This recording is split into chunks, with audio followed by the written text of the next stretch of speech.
So we're going to continue to get some practice solving quadratic equations by factoring. And our directions are the same here. We're going to find the solutions to the quadratic equations and check our solutions and then state the solution set. Okay, so in this first example, we have y squared minus 25 equal to 0.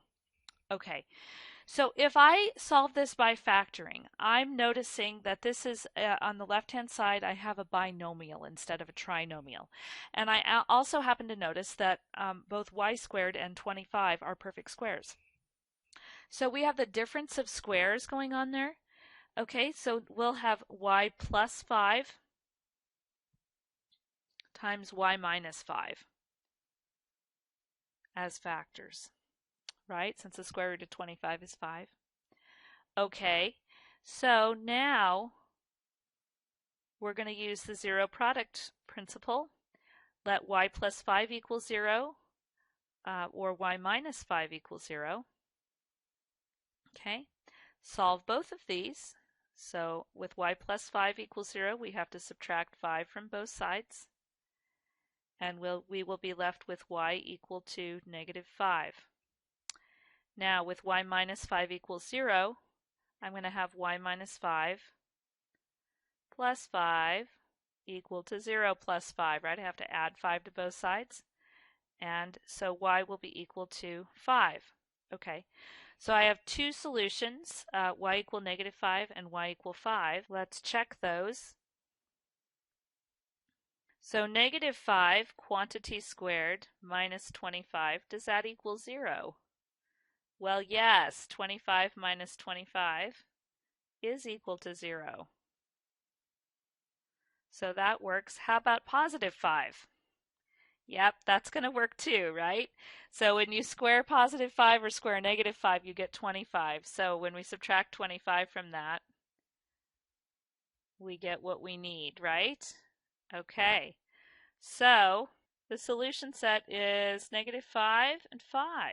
All right, so now for another one, I have 9t squared equal to 4. Okay, so always when you have a quadratic equation, set it equal to 0. Right now, this is not set equal to 0, it's set equal to 4. So the first thing that I want to do is just subtract 4 from both sides. And so we're going to have 9t squared minus 4 equal to 0. Okay. Now, again, it's a binomial. 9t squared is a perfect square, as is 4. So when I factor this, I will have 3t plus 2 times the quantity 3t minus 2, right? Since the square root of 9t squared is 3t and the square root of 4 is 2. 3t plus 2 equals 0, or 3t minus 2 equals 0. Yeah? So with this first one, I've got 3t plus 2 minus 2. We got to subtract 2 from both sides. 0 minus 2. So we end up with 3t equal to negative 2. Divide both sides by 3. T is equal to negative 2/3. And then with the other one, very similar steps, right? Except we have to add 2 to both sides. Yeah, 0 plus 2. So 3t is equal to positive 2. Divide both sides by 3.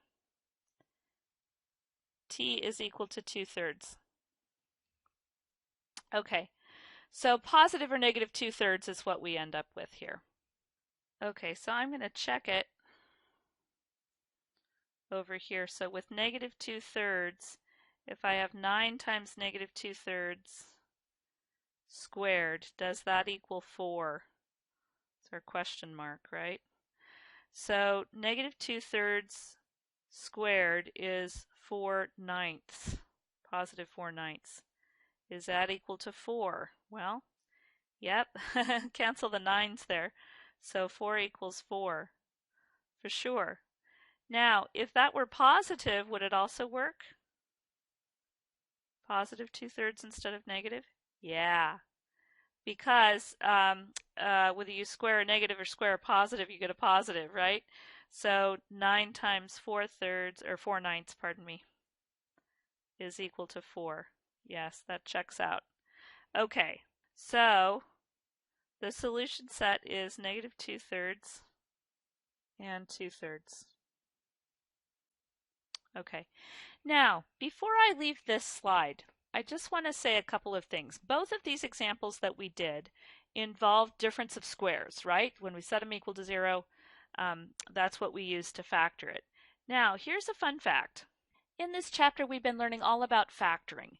So we automatically went to the factoring techniques to get this done because we know about difference of squares and all of that.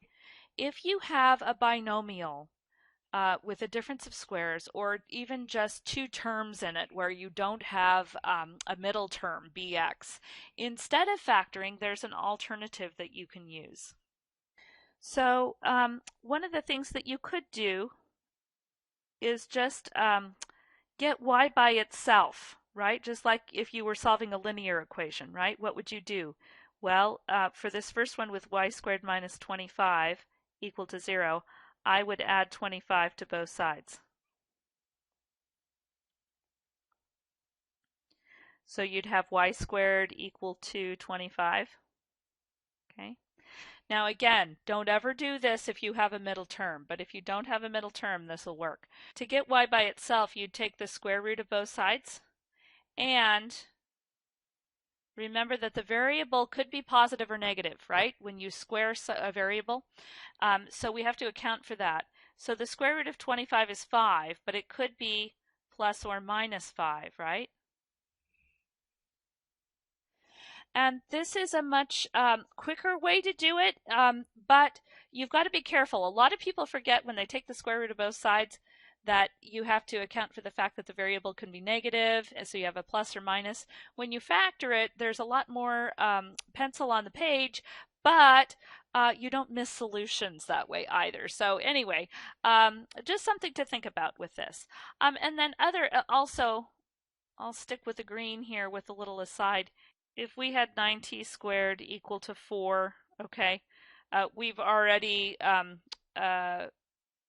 put one of the terms over on the other side. So now if I'm solving for t, if I divide both sides by 9 and have t squared equal to 4/9, and then when you take the square root of both sides, right, remember that this has to be positive or negative. So what is the square root of 4/9? Well, 2/3, right? Positive or negative? 2/3. And is that what we got when we did the factoring? Indeed it is. Okay, so just a word about that. That is a nice trick only when you don't have a middle term. When you just have a binomial set equal to 0, you can do it that way. Okay, so just wanted to make that known.